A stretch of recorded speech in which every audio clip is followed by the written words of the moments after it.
Shri S K Patil ಸಮಾಜಶಾಸ್ತ್ರ ಉಪನ್ಯಾಸಕರು. ಇನ್ನು ಮುಖ್ಯವಾಗಿ ಅಧ್ಯಾಯ 4 ಭಾರತದ ಕುಟುಂಬ ವ್ಯವಸ್ಥೆ, ಫ್ಯಾಮಿಲಿ ಸಿಸ್ಟಮ್ ಇನ್ ಇಂಡಿಯಾ, ಈ ಪಾಠದ ಕುರಿತು ನಿಮ್ಮೊಂದಿಗೆ ವಿದ್ಯಾರ್ಥಿಗಳ ಜೊತೆಗೆ ಚರ್ಚಿಸಲಿದ್ದೇನೆ. ಇನ್ನು ಅದೇ ರೀತಿಯಾಗಿ ಕುಟುಂಬ ಎಂದರೆ ನಿಮ್ಗೆ ಈಗಾಗಲೇ ಗೊತ್ತಿದೆ.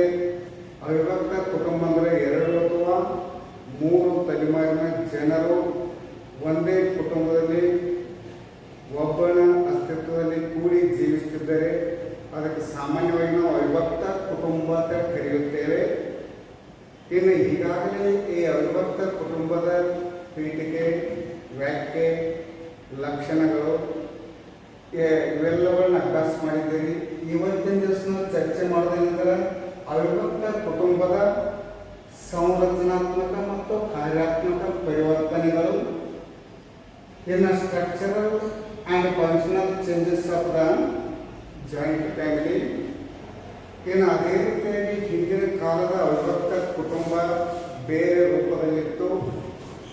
ಆದರೆ ಇಂದಿನ ಆಧುನಿಕ ಕಾಲದಲ್ಲಿ ಅವಿಭಕ್ತ ಕುಟುಂಬದಲ್ಲಿ ಕೆಲವೊಂದು ಸಾಕಷ್ಟು ಪರಿವರ್ತನೆಗಳು ಆಗ್ತಾ ಇವೆ. ಯಾಕಂದರೆ ಹಿಂದಿನ ಕಾಲದಲ್ಲಿ ಕಾಲಮಾನ ಪರಿವರ್ತನೆ ಆಗುತ್ತೆ, ಅವಿಭಕ್ತ ಕುಟುಂಬದಲ್ಲಿ ಪರಿವರ್ತನೆ ಆಗೋದು ಸಹಜ. ಇನ್ನು ಅದಕ್ಕಾಗಿ ಇದರಲ್ಲಿ ನಾವು 2 ಸಂಗತಿಗಳನ್ನ ಅವರು ಕೂಡ ಅಭ್ಯಾಸ ಮಾಡ್ತಾ ಇದ್ದೇವೆ. ಒಂದು, ಕುಟುಂಬದ ಸಂರಚನಾತ್ಮಕ ಪರಿವರ್ತನೆಗಳು.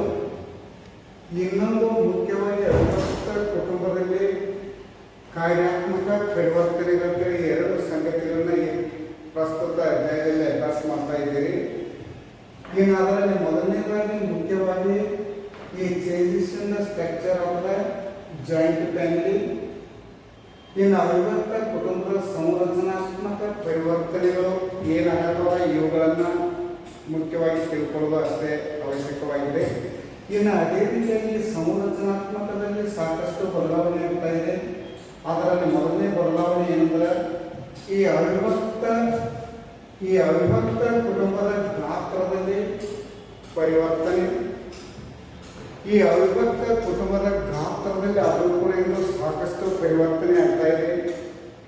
ಯಾಕಂದರೆ ಹಿಂದಿನ ಕಾಲದ ಒಂದು ಅವಿಭಕ್ತ ಕುಟುಂಬದಲ್ಲಿ 200-300 ಸಂಖ್ಯೆವರೆಗೆ ಆದರೂ ಕೂಡ ಒಂದೇ ಕುಟುಂಬದಲ್ಲಿ ವಾಸವಾಗಿದ್ದರು. ಆದರೆ ಇಂದು ಏನಾಗಿತ್ತು ಅಂದರೆ ಮುಖ್ಯವಾಗಿ ಈ ಕೆಲವೊಂದು ಶಾಸನದಿಂದ ಪ್ರಭಾವದಿಂದ, ನಗರೀಕರಣದ ಪ್ರಭಾವದಿಂದ, ಶಾಸನದ ಪ್ರಭಾವದಿಂದ ಈ ಅವಿಭಕ್ತ ಕುಟುಂಬ ಸಾಕಷ್ಟು ಇದು ಪರಿವರ್ತನೆ ಆಗ್ತಕ್ಕಂಥದ್ದನ್ನು ಆಗ್ತಾ ಇದೆ. ಅದರಲ್ಲಿ ಅವಿಭಕ್ತ ಕುಟುಂಬದ ಗಾತ್ರ ಅಂತಕ್ಕಂಥದ್ದು ಅದರಲ್ಲೂ ಕೂಡ ಬಹಳಷ್ಟು ಕಡಿಮೆ ಆಗ್ತಾ ಇದೆ. ಇಂದು ನಾವು ನೋಡ್ತೀರಿ, ಗ್ರಾಮೀಣ ಪ್ರದೇಶದಲ್ಲಿ, ನಗರ ಪ್ರದೇಶದಲ್ಲಿ ಹೆಚ್ಚು ಕೇವಲ ಗಂಡ ಹೆಂಡತಿಯವರ ಮಕ್ಕಳು ಅಷ್ಟೇ ಕೂಡಿ ಜೀವಿಸ್ತಾ ಇದ್ದಾರೆ. 5 ಅಥವಾ 6 ಸಂಖ್ಯೆ ಜನರಷ್ಟೇ ಬರುತ್ತಾ ಇದ್ದಾರೆ. ಇದರ ಗಾತ್ರದಲ್ಲಿ ಅದರಲ್ಲೂ ಕೂಡ ಇದು ಸಾಕಷ್ಟು ಪರಿವರ್ತನೆ ಅಂತಕ್ಕಂಥದ್ದನ್ನು ಆಗ್ತಾ ಇದೆ ಅಂತೇಳಿ ಹೇಳ್ಬೋದು. ಅದೇ ರೀತಿಯಾಗಿ 2ನೇ ಪಾಯಿಂಟ್ ಏನಿದೆ ಮುಖ್ಯವಾಗಿ ಆಸ್ತಿಯ ಒಡೆತನದಲ್ಲಿ ಪರಿವರ್ತನೆಗಳು. ಅದೇ ರೀತಿಯಾಗಿ ಹಿಂದಿನ ಕಾಲದಲ್ಲಿ ಅವಿಭಕ್ತ ಕುಟುಂಬದ ಆಸ್ತಿಯನ್ನು ಬೇರೆ ಪಾಲು ಮಾಡ್ತಿರ್ಲಿಲ್ಲ, ಅದನ್ನು ಚಿತ್ರೀಕರಣ ಮಾಡ್ತಿರ್ಲಿಲ್ಲ. ಬಹಳ ವರ್ಷ ಹಿಂದಿನ ಕಾಲದಲ್ಲಿ ಅವಿಭಕ್ತ ಕುಟುಂಬದಲ್ಲಿ ಮುಖ್ಯವಾಗಿ ಆಸ್ತಿ ಎಲ್ಲವೂ ಕರ್ತ ಅಥವಾ ಕುಟುಂಬದ ಹಿರಿಯ ಸದಸ್ಯರ ಹೆಸರಿನಲ್ಲಿ ಇರ್ತಾ ಇತ್ತು. ಆದರೆ ಏನಾಯಿತು ಅಂದರೆ ಶಾಸನದ ಪ್ರಭಾವದಿಂದ ಮತ್ತು ನಗರೀಕರಣದ ಪ್ರಭಾವದಿಂದ, ಕೆಲವೊಂದು ವೈಯಕ್ತಿಕ ಸ್ವಾತಂತ್ರ್ಯದ ಪ್ರಭಾವದಿಂದ ಇಂದು ಆಸ್ತಿಯಲ್ಲಿ ಅದರಲ್ಲೂ ಕೂಡ ಚಿತ್ರೀಕರಣ ಹೆಚ್ಚಾಗ್ತಾ ಇದೆ. ಒಂದು ಕುಟುಂಬದಲ್ಲಿ ಎಷ್ಟು ಅಣ್ಣ ತಮ್ಮಂದಿರ್ತದೋ ಅಷ್ಟು ಅಣ್ಣ ತಮ್ಮಂದಿರಲ್ಲಿ ಅದರಲ್ಲೂ ಕೂಡ ಆಸ್ತಿಯ ಒಡೆತನವನ್ನು ಅದರಲ್ಲೂ ಕೂಡ ಪಡ್ಕೊಳ್ತಾ ಇದ್ದಾರೆ. ಅದಕ್ಕಾಗಿ ಇಂದು ಆಸ್ತಿಯ ಹಕ್ಕಿನಲ್ಲಿ ಅದರಲ್ಲೂ ಕೂಡ ಇಂದು ಸಾಕಷ್ಟು ಪರಿವರ್ತನೆ ಅಂತಕ್ಕಂಥದ್ದನ್ನು ಅದರಲ್ಲೂ ಕೂಡ ನಾವು ಕಾಣ್ತಾ ಇದ್ದೇವೆ. ಅದಕ್ಕೆ ಮುಖ್ಯವಾಗಿ ಇಲ್ಲಿ changes in the ownership of the property ಅಂತ ಕರೀತಾ ಇದ್ದಾರೆ. ಈ ಪ್ರಾಪರ್ಟಿ ಅಂತಕ್ಕಂಥದ್ದು ಅದರಲ್ಲೂ ಕೂಡ ಕುಟುಂಬದ ಎಲ್ಲ ಅಣ್ಣ ತಮ್ಮಂದಿರಲ್ಲಿ ಅದರಲ್ಲೂ ಕೂಡ ಹಂಚಿ ಹೋಗ್ತಾ ಇದೆ. ಇದು ಒಂದು ಸಂರಚನಾತ್ಮಕ ಪರಿವರ್ತನೆಯಲ್ಲಿ 2ನೇ ಪರಿವರ್ತನೆ ಅಂತ ಹೇಳ್ಬೋದು.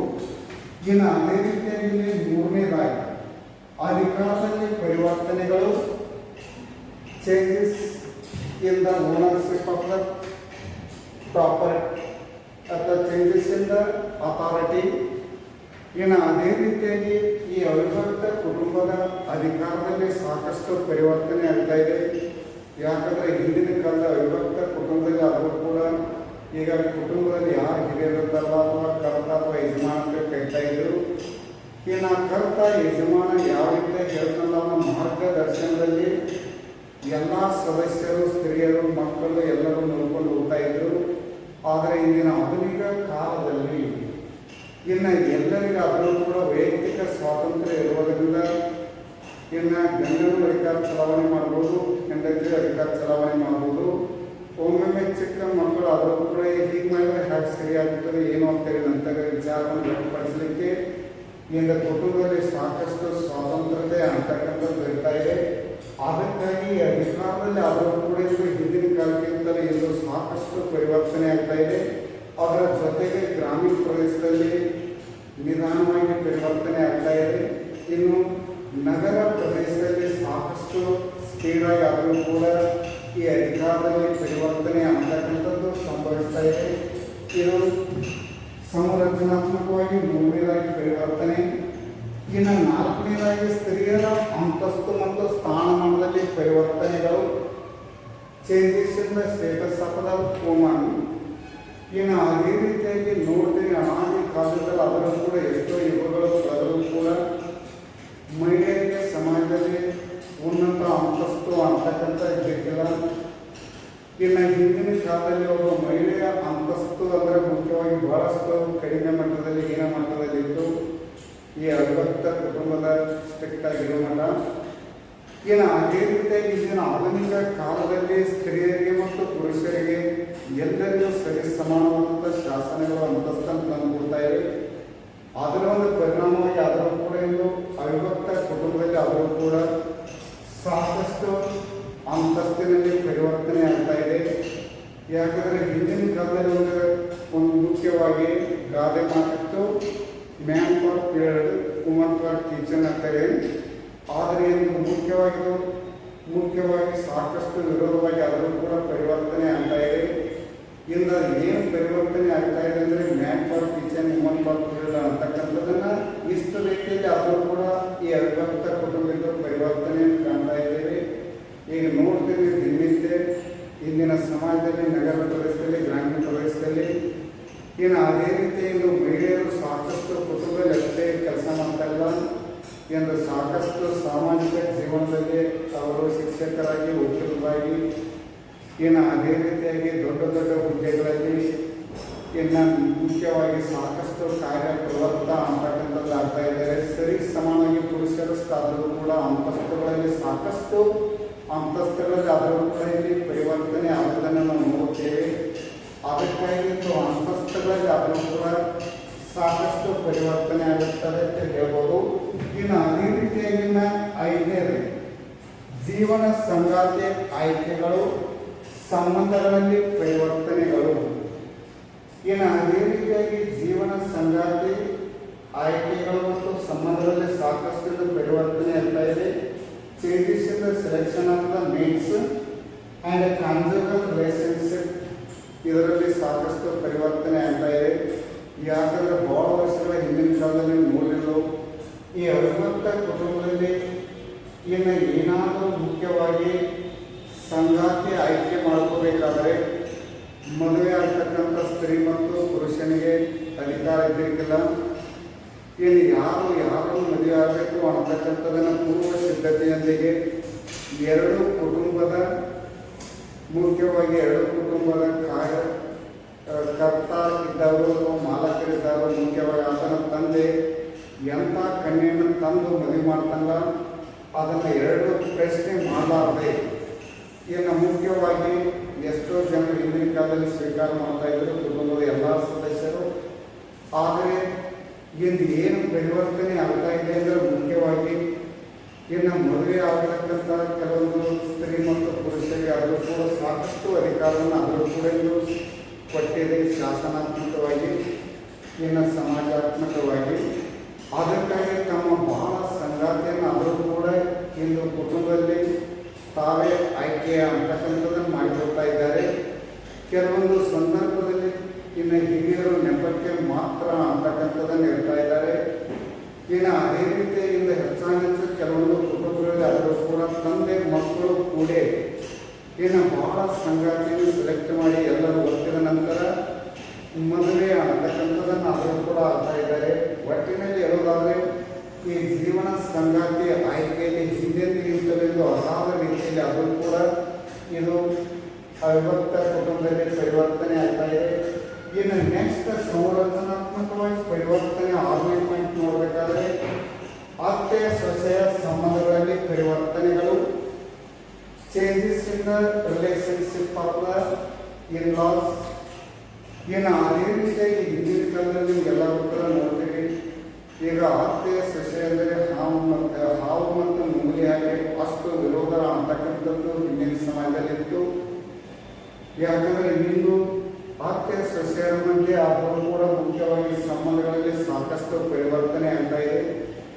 ಈಗ ಹಿಂದಿನ ಕಾಲದ ಸಮಾಜ ತಪ್ಪನ್ನು ನಾವು ಅಭ್ಯಾಸ ಮಾಡಿದ್ರು. ನಾ ಅತ್ತೆಯಿಂದ ಇಷ್ಟು ಹಿಂಸೆಯನ್ನು ಅನುಭವಿಸ್ತಾ ಇದ್ದೇನೆ ಅಂತೇಳಿ ಸೊಸೈಟಿಗೆ ಆದರೂ ಕೂಡ ಅಳುತ್ತಾ ಬೇರೆಯವರ ಜೊತೆ ತನ್ನ ಅನಿಸಿಕೆಯನ್ನು ಹಂಚ್ಕೊಳ್ತಾ ಇದ್ರು.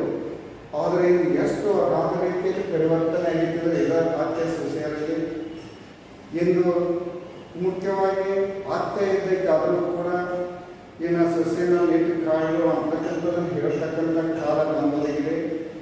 ಇಂದು ಅತ್ತೆ ಸೊಸೆಯಲ್ಲಿ ಆದರೂ ಕೂಡ ಅಷ್ಟೊಂದು ಸಂಬಂಧಕ್ಕೆ ಗಾಢವಾಗಿ ಉಳಿದಿಲ್ಲ. ಅಧಿಕಾರದಲ್ಲಿ ಹೆಚ್ಚು ಕಡಿಮೆ ಅಂತಕ್ಕಂಥದ್ದು ಉಳಿದಿಲ್ಲ. ಇನ್ನು ಸ್ವಲ್ಪ ಮಟ್ಟಿಗೆ ಆದರೂ ಕೂಡ ಅತ್ತೆಯ ದರ್ಪ ಅಂತಕ್ಕಂಥದ್ದು ಕಡಿಮೆ ಆಗ್ತಾ ಇದೆ.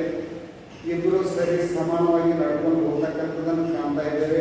ಇನ್ನು ಗ್ರಾಮೀಣ ಪ್ರದೇಶದಲ್ಲಿ ಕೆಲವೊಂದು ಆದಿವಾಸಿಗಳಲ್ಲಿ ಆದರೂ ಕೂಡ ಅಲ್ಪ ಸ್ವಲ್ಪ ಇದು ಉಳಿದಿರ್ಬೋದು.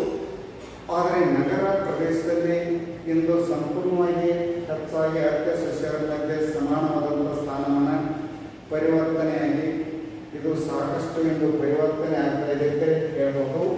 ಇನ್ನು ಇದೇ ರೀತಿಯಾಗಿ ಸಂರಚನಾತ್ಮಕ ಕಾರ್ಯದಲ್ಲಿ ಇನ್ನು ಮುಖ್ಯವಾಗಿ ಇನ್ನು 7ನೇ ಪಾಯಿಂಟ್ ನೋಡಬೇಕಾದರೆ ದುರ್ಬಲವಾಗುತ್ತಿರುವ ಕೌಟುಂಬಿಕ ನಿಯಮಗಳು, ಇನ್ನು ಲೇಖನಿಗಾದ ಫ್ಯಾಮಿಲಿ ನಾರ್ಮ್ಸ್.